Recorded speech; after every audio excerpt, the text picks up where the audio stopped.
جوتیارێکی دانیشتووی ناحەی خوڕماڵ لە سنووری پارێزگای هەڵەبجە ماوەی زیاتر لە 42 ساڵە لەگەڵ خوشکێکی سەرقاڵی کشتتوکاڵن و ساڵانە بڕێکی زۆر هەنار و قۆخ و ترێ دەخەنە بازارەکانی هەرێمی کوردستانەوە. ژیان مەجید یەکێکە لەو 50 جوتیارەی کە لەلایەن وەزارەتی کشتتوکاڵی هەرێمەوە وەک جوتیارێکی نمونەیی لە سنووری پارێزگاکانی سلێمانی و هەڵەبجە و ئیدارەکانی گەرمیان و ڕاپەڕین دەستنیشان کران.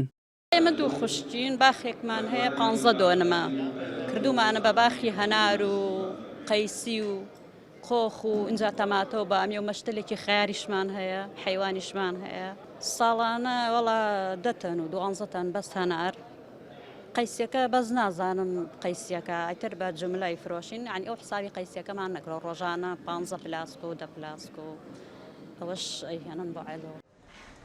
ساڵانە بەرهەمێکی زۆری جوتیاران لە بازارەکاندا ساغ ناکرێنەوە یاخود پارەی کەم دەکات ئەوەش زیانی زۆری پێگەیاندون. هاوردەکردنی بەرهەمە دەرەکیەکانیش بە هۆکاری سەرەکی دەزانن. کردی کشتتوکاڵ و سەرچاوەکانی ئاو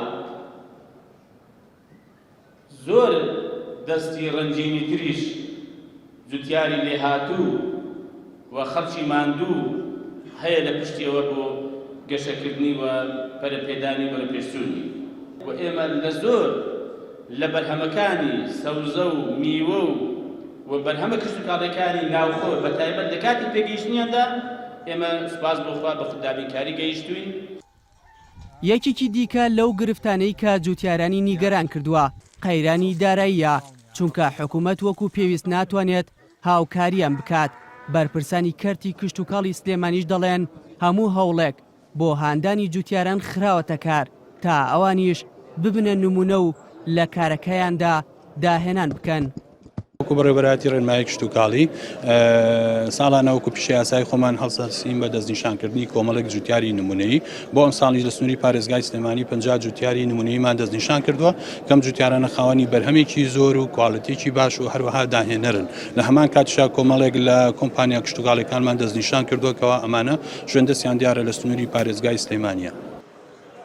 ئەو کەسانەی وەک جوتیاری نمونەیی هەڵبژێدران هەرێکەیان داهێنانیان لە بوارێکی کشتتوکاڵیدا کردووە جگەلەوەی توانیویانە کارەکەیان بکەنە سەرچاوەی دارایی بۆ خۆیان و خێزانەکەیان.